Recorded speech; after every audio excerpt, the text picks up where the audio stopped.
Welcome to part 6 of the video, which is titled Benchmark Regulation FXMMC, which means Foreign Exchange and Money Market Committee. I hope till now, if you heard this whole video carefully, you would have got to know that till what extent these regulatory institutions are compromised.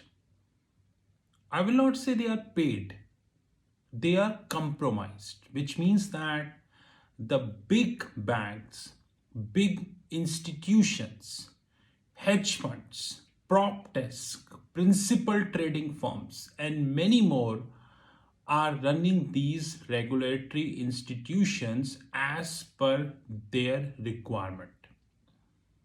And the end result is the retail investor tend to believe that he is in the safe hands. I'm done with this book. Like I said that I'm continuously reading this book and I'm going to be reading this book again, by the way. Let it be honest. I would be reading this book again. I don't know how come these people rated this book so efficiently, but I don't rate this book 2 out of 10 even. The knowledge level of the authors are extremely poor. Rather, they are completely unaware about the treasury market. More importantly, in this book, the flow of the LIBOR, how it works from the cash market to the treasury to the IRS desk to the P&L, it completely missed. Rather, the composition of the cash market, because in every bank, like you have JP Morgan, Goldman Sachs, Citi, Barclays, UBS, Deutsche, and all many, the composition of the cash desk is completely different. Though the way the cash desk work in Goldman, the way it is not working, here in JP Morgan. The way it works JP Morgan, it don't work in Citi, Barclays, UBS. It completely differ and should be, let it be honest, because if it do not, then the point of having a cash desk is non-relevant. Let it be honest. But in this whole book, which is titled The Fix Bloomberg, this point is completely missed. Rather, this point is missed to a level, even the two big bifurcations of the cash desk is missed here. A very important component, which is called PTF, which means the principal trading firms, is missed here. Like I highlighted many major issues. Number one, very issues and most predominantly the interdealer brokers. But we have one more category which is called PTF, which is principal trading firms. And very soon I would be highlighting this in a separate video. But this book outrightly missed principal trading firm. Anyways, the very important thing which we get at page number 169.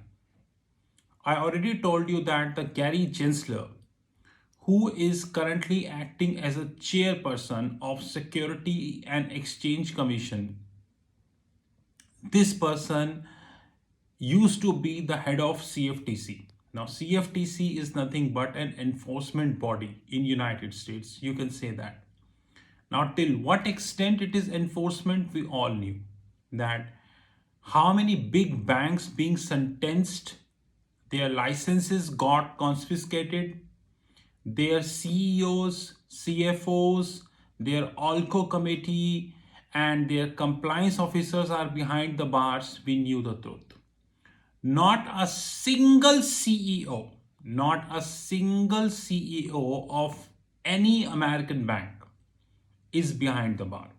Even after 2008 financial scandal, which worth trillions of dollars, even after LIBOR scandal, whereby the benchmark is assigned to near about $450 trillion. And this, by the way, is not the final number because no one, as we speak, understood the final number. This Gary Gensler worked in Goldman Sachs, and this book claimed that the Gary Gensler worked in FICC division. Now, FICC means fixed income currency and commodities. In banking, each and every one is aware about each and every one. Then how could I assume, being an ex-treasurer, that Gary Chancellor was not aware what the hell is going by the heads? How can you even think about that? I can't even think about that. Maybe Gary Chancellor can fool people. Once the LIBOR manipulation was done, it took near about 4 years, more than 4 years, to authorities to conclude, more than 4 years. And Gary Gensler, after this, left CFTC. And you would be surprised to know what is mentioned here. Page number 169, Gary Gensler has left CFTC and helped manage the financing side of the Hillary Clinton election campaign. Financing side of the Hillary Clinton financing campaign, which means that you was a banker, you was a trader, you handled FICC division, then you joined CFTC, which is completely conflict of interest, and then not a single CEO. Many American banks being fined. How much? You did a fraud of $100, you fined barely $5. And they term this as a fine. Success, rather. Not a single CEO, compliance officer, and ALCO committee members is being fined, behind the bar, and confiscated. And then, once all the formality only to stop the voice on the internet is done, Gary Gensler left CFTC and helped manage the financing side of the Hillary Clinton. Now, Hillary Clinton, we all know, belongs to the opposite party of the Donald Trump. And Donald Trump, as we speak, is not in power. And the party which is in power is pro-Hillary Clinton, Joe Biden's party. And he got the reward. And what the hell is reward? He is appointed as a Security and Exchange Commission chairman. This in itself is a significant evidence that you scratch my back and I scratch your back. For what purpose he was appointed as a Security and Exchange Commission chairman? We all knew the purpose. This is the reality of the benchmark regulation, whereby a normal investor feels that he is safe, he is sound, he is protected, he is, safeguarded by the laws, but he do not know that the laws are being made by the people like Gary Gensler, Security and Exchange Commission, only because they polish the boot of people like Clinton.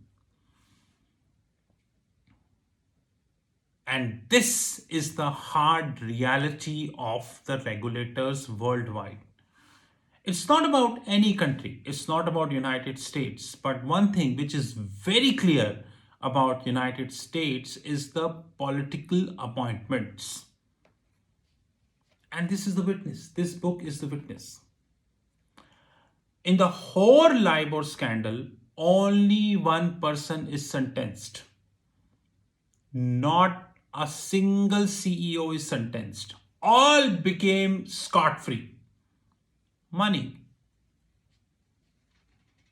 Henceforth, guys, when we speak about benchmarks, whether this is currency fixing, whether this is non-deliverable forward, non-deliverable OIS, non-deliverable IRS, and many such products, one thing we need to understand carefully, very carefully, is that these fixings are in the hands of regulator.